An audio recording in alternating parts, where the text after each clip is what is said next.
You know the Great Pyramid of Giza, towering, perfect, eternal, but buried beyond the sands, far from tourists and textbooks, lies a structure that Egypt has tried to forget. It's not just ruined, it's been erased. This is the story of the Pyramid of Djedefre, the lost son of Khufu, the man who built the greatest pyramid the world has ever seen. Djedefre should have been a king of legend. Instead, his statues were destroyed, his name scratched off the records. He was never meant to be king.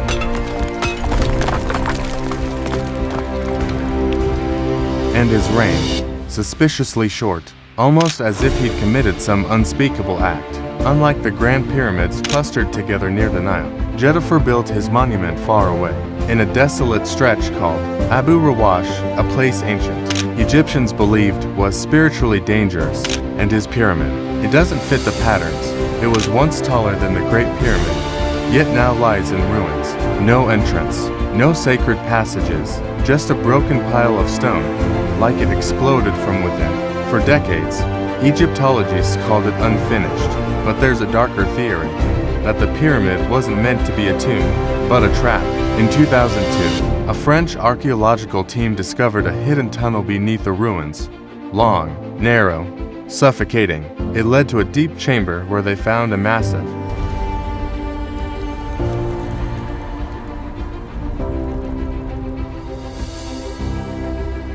black sarcophagus. But inside, nothing, no body, no treasure, no ritual signs of death, just burn marks on the stone walls, and symbols scorched into the rock. Not hieroglyphs, but shapes more familiar to Mesopotamian, demon-binding rituals than Egyptian funerary rites. Some scholars believe Djedefre didn't just fall from power. He was silenced, punished for conducting forbidden rituals, and building something no one was meant to understand. The theory: he used a reversed form of the opening of the mouth, an ancient rite meant to awaken the soul of the dead. But Djedefre allegedly flipped it, to seal something alive, not to honor a god, but to contain a force so terrible it had to be hidden far from the other pharaohs. That force, some whisper, is still down there, buried alive. In 1936, a British explorer named Frederick Wainwright launched an unauthorized excavation at Abu Rawash. He believed there was a second shaft beneath the rubble. One night, during a sandstorm, his entire camp vanished. When found days later, the site was in chaos, tents shredded, equipment scattered, no bodies, no tracks, only deep drag marks leading into the dunes. Wainwright was never seen again. Gods, what did we wake up?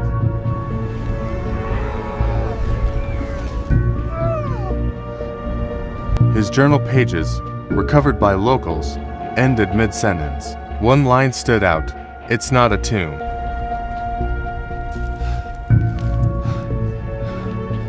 This isn't a tomb. It's a warning. Since then, the site has been unofficially sealed. Egypt rarely speaks of it. Tourists are told there's nothing to see, but the deeper you look, the more disturbing the pattern becomes. Every major excavation at the site has ended prematurely, with injury, disappearance, or inexplicable failure. No tracks, no footprints, just something pulled. Why? What did Djedefre really try to lock away? And did he succeed? Maybe the pyramid worked. Maybe it's holding something. Maybe that's why history, archaeologists, and even modern governments pretend it doesn't exist. They don't want you to know that this isn't just a forgotten ruin. It's a gate that must remain sealed. But the desert has a cruel sense of time. It hides secrets for thousands of years, and then, when it's ready, it reveals them. So, if one day you hear they've reopened the site at Abu Rawash, if you see footage of that tunnel, if someone claims to have found what's buried beneath the black sarcophagus, don't watch it, don't go, don't listen, because Djedefre may have failed to silence it forever, and what's locked beneath his shattered pyramid may still be waiting for someone foolish enough to open it.